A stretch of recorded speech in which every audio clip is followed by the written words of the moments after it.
Hi guys, welcome back to my channel.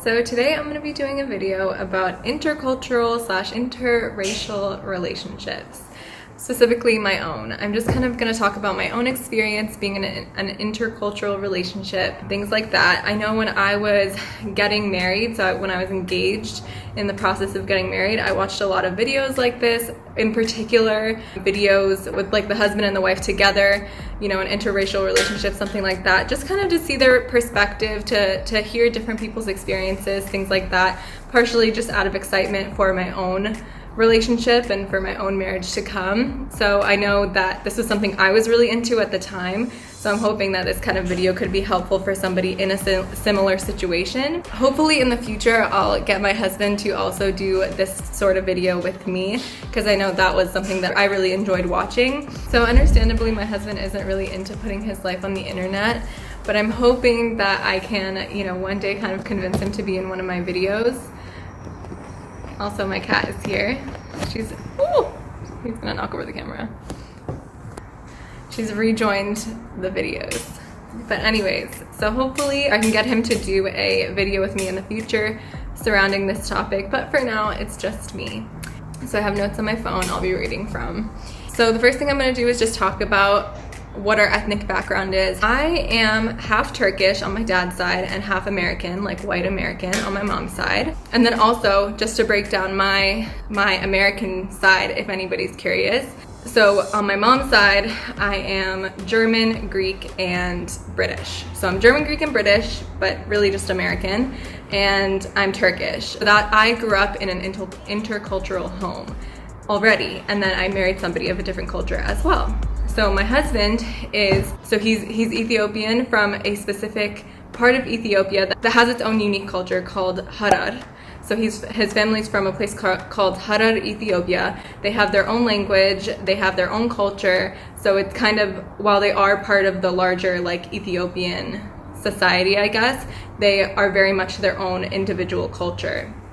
And then he also has like Yemeni in his background as well, ethnically. So that's his background, that's my background. I grew up in Massachusetts, so in the northern part of the United States, and my husband grew up in Georgia, in the southern part of the United States. So that's kind of our background. This curtain is like attacking me. Okay, anywho. So that's our background. We grew up in different parts of the US. His family's from Ethiopia, mine's from Turkey and America. So now I'm gonna like kind of ask myself questions that I'm then gonna answer to you guys. Just the things that I think people wonder about interracial or intercultural relationships. So my first question to myself is, have we faced any prejudice or judgment being in an interracial marriage or an intercultural marriage? And for the most part, I would say no. We haven't really faced anything like major, nobody like saying any sort of like really rude comment or anything like that. I don't think that anybody has really ever treated us in a way that we didn't want to be treated or anything like that. I remember when we first got married, my husband kind of warning me that there was a possibility that some of the older generation of people within his culture, so like within people from Harari that he knew, there might be some judgment that he married somebody who wasn't Harari, because within his culture, it's very much like, I wouldn't say it's expected that, you know, you marry somebody within the culture, but I think that's what a lot of the parents would prefer, that their child marry somebody within the Harari culture. And that's how it is in a lot of cultures, especially Muslim cultures. People want that culture to persevere down through the generations, so they want their kids to marry within that culture. Understandable.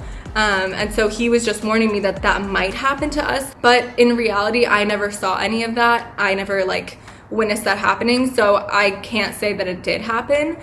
From everything that I saw, everybody was very, very supportive, both on like my end and on his end. Granted, since we got married, I have not visited my family in Turkey, but I think they would be fine. Like, I don't think they would have any problems. Now, I will say that within our married life, we spent 1 year long distance after we got married, and then this past year, we spent like last summer in the United States, so we were in Georgia, and then this year we've spent in Lebanon. So we haven't spent tons and tons of time in the US, so maybe those kinds of prejudices would arise more if we spent more time in the US, but everything that we've experienced so far has been positive, and you know, there's no indication that that would happen. Now, my next question to myself is, did our parents have a preference about what culture or race we married? So for Odin's parents, my husband's parents, definitely not. That's ultimately what it seemed like. His parents didn't have any sort of preference. They were kind of just like, you know, whatever makes our children happy sort of a thing. His older brother and his younger sister married a brother and a sister. And so his sister married the brother and his brother married the sister, if that makes sense. And they are both half white American, half Palestinian. So me coming into the mix being half American, half Turkish wasn't really like, you know, shocking news or anything like that. But I think even in the beginning, when his brother and sister married the brother and sister that they married, it, like, his parents were fine. They didn't have any sort of like hesitation or anything like that. His parents are very relaxed about these things. And then on my end, so I don't think my mom really cared. I think my dad had a slight preference towards me marrying a Turkish person for a similar reason that I mentioned. A lot of people have that preference, wanting to, you know, pass the culture on, pass the language on to my children, stuff like that, not wanting to lose those roots.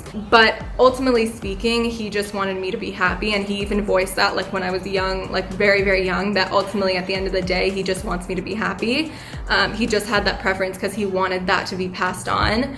But I mean, at the same time, like, my dad himself married an American, so somebody who's not Turkish. So, you know, it's not like he could have a strong opinion anyway, and he ultimately just wanted what was best for me. So, like, once I told my dad about Orin, he just, you know, he didn't even think twice about it. You know, he was just like, oh, like, I'm happy that you're talking to somebody and you're thinking about getting married, stuff like that. He was very positive. My next question to myself is, did our wedding contain elements of both of our cultures? So I would say that our wedding was pretty like American/Islamic. So the things that happened at our wedding were very much like following our Islamic tradition, because we're both Muslim, and less so following a certain cultural tradition, if that makes sense. So there were a few elements of both of our cultures, but for the most part, it was pretty like just kind of like an Islamic wedding. So for example, as part of Orin's culture, he wore this hat when we got married. It's like a hat that people wear in Harari to symbolize that they're married. And it's like this colorful, really beautiful hat. And so he wore that when we got married, you know, following his tradition. And then also, I think after we got married, like when we were cutting cakes or something like that, some of his friends started singing like a Harari wedding song. I didn't really expect that, so I didn't really know what to think, but it was really sweet. And the song kind of, you insert the name of the bride and the groom into the song, so it was nice. It was a nice thing to have, for sure. I enjoyed it.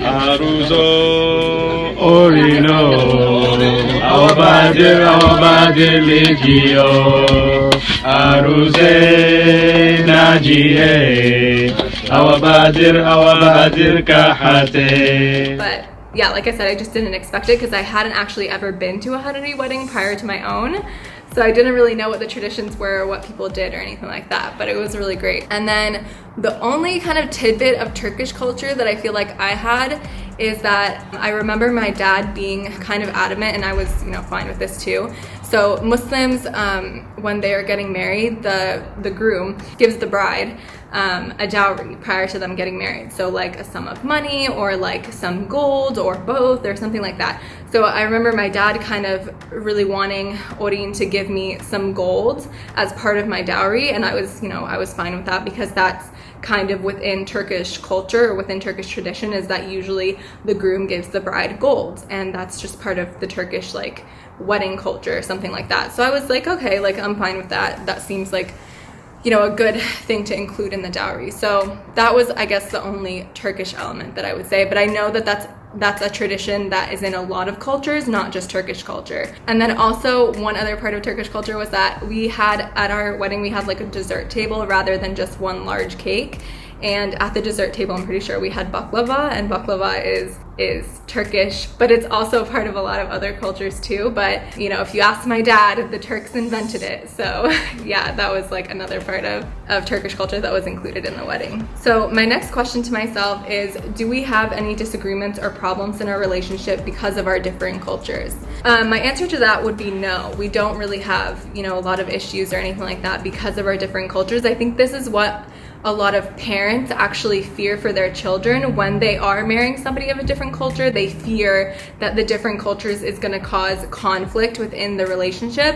And I think when you both grow up under the umbrella of American culture and under the umbrella of Islamic culture, when you have those two things in common, you know, the actual ethnicity of where your family comes from doesn't make that much of a difference. You know what I mean? So it doesn't make it difficult to be married to that person because we have different ethnic backgrounds. So I think, you know, our Islamic values are really what we have in common, and those values dominate any sort of like ethnic values that we might have or any sort of cultural values we might have from our differing backgrounds. I will say the only thing that has caused disagreements between us has more to do with the fact that I grew up in the northern United States and my husband grew up in southern United States. So, you know, there are cultural differences between the north and the south in the US. And so we have some like classically northern southern cultural clashes, if that makes sense, more so than anything from our ethnic background. So like, for example, I mentioned this in previous videos, we disagree about gun policies, and like we kind of do agree about how easy it should be to get a gun. You know, we're both under the impression that there should be many more regulations than there are now. But like, for example, my husband would be fine with like owning a gun in the future, like, and having it in our home or something like that as a form of protection, and I really wouldn't. So that's an example, like we just don't fully agree on guns, and that's something that is very classically like a northern versus a southern opinion. So I would say the only disagreements that we have because of culture has more to do with our different American backgrounds than anything else. Okay, the next question to myself, what languages do we plan on teaching to our children? So there are 4 languages that we would like to have our children speak. Some of these might be easier to get our children to speak than others. So the 4 languages are English, Arabic, Gaysinan, which is the language of Harar, but you can also just call it Harari. So English, Arabic, Harari, and Turkish. So those are the 4 languages that we want to teach our children. English should be easy, given that our kids will probably grow up in the United States. Arabic should also be relatively easy. My husband is fluent in Arabic. You know, his family members know Arabic. His parents spent a significant time in Egypt in their young life, so they know Arabic. His siblings know Arabic, so it should be relatively easy to get them, hopefully, to learn Arabic. I know Arabic in like a beginner sense, so I have like a beginner understanding of Arabic. So again, like I think it should be okay, especially since both parents will kind of be aware of, you know, like how to speak the language to a certain degree. Gaysinan or Harari, I think that'll also be easy because we'll probably end up raising our kids around Orin's family. And so they all speak the language, and, you know, I think it'll be relatively easy for our children to pick up that language. Now, in terms of Turkish, so I myself, growing up in an intercultural household, I didn't end up learning Turkish to like a native level at all. I mean, I heard it when I was growing up, so I have like pretty good pronunciation of the language, and I knew like basic phrases growing up, but I never could really speak, like hold a conversation or anything like that. That was due to my own personality as a child. So as a child, my parents were really trying to get me to learn Turkish because they knew I would learn English from my environment. My mom, while she's American, she knows Turkish. She spent a number of years in Turkey working, which is actually how she met my dad. So my mom is pretty much fluent in Turkish. My dad is obviously fluent and native in Turkish, and my parents really tried to get me to learn. But for some reason, when I was younger, I rebelled against that, and I did not want to speak Turkish. So that's kind of how I reacted to being in an intercultural home, is that I picked one language and I was like, no, I'm just gonna speak this language. And I would just throw temper tantrums when my mom would speak to me in Turkish. I did not want her to do that, even though she spoke it perfectly fine, and it had worked well with my brother. My brother speaks Turkish at a much more native level than I do. So that's how I reacted to being in an intercultural home as a child. And that's always possible for our kids too. Maybe one of our children will just not want to speak one of the languages we're trying to get them to speak.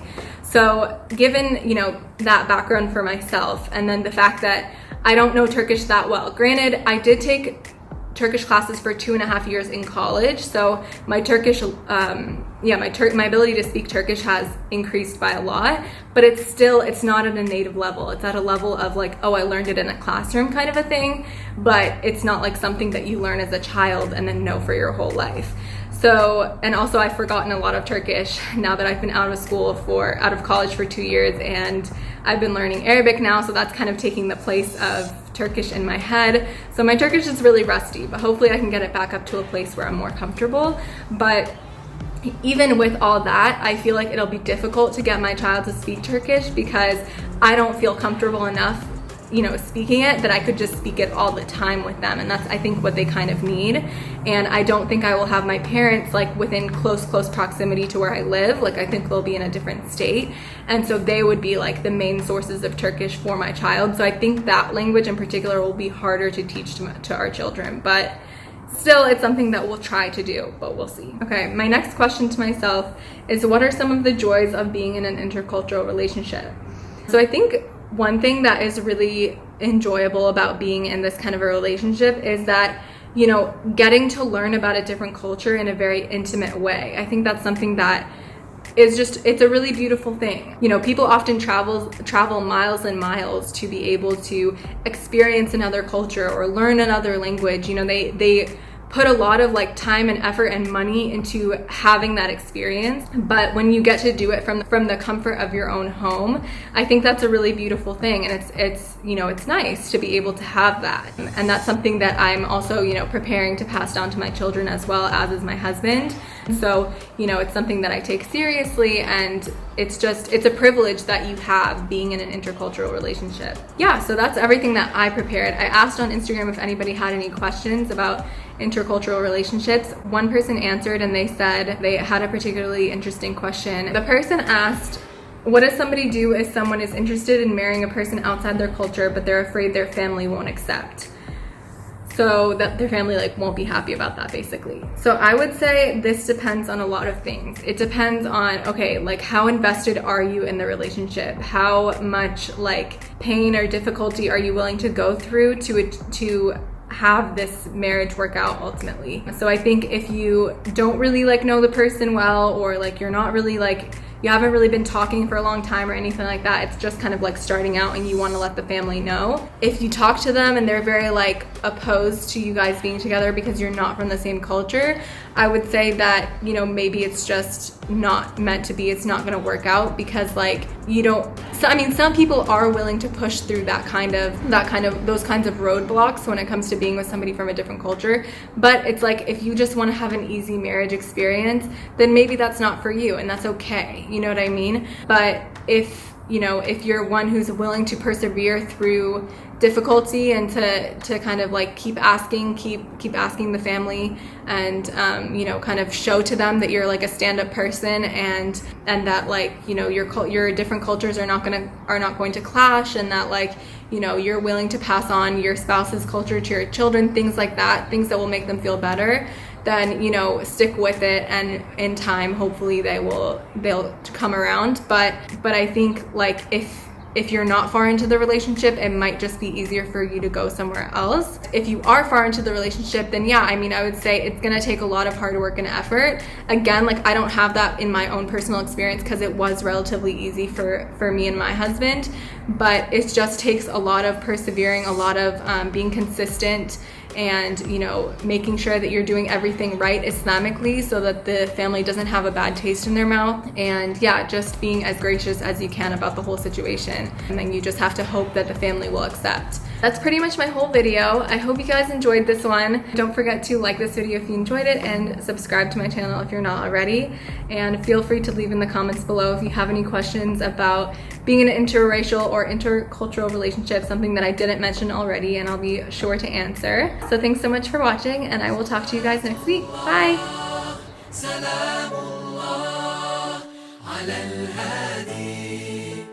رسول الله صلى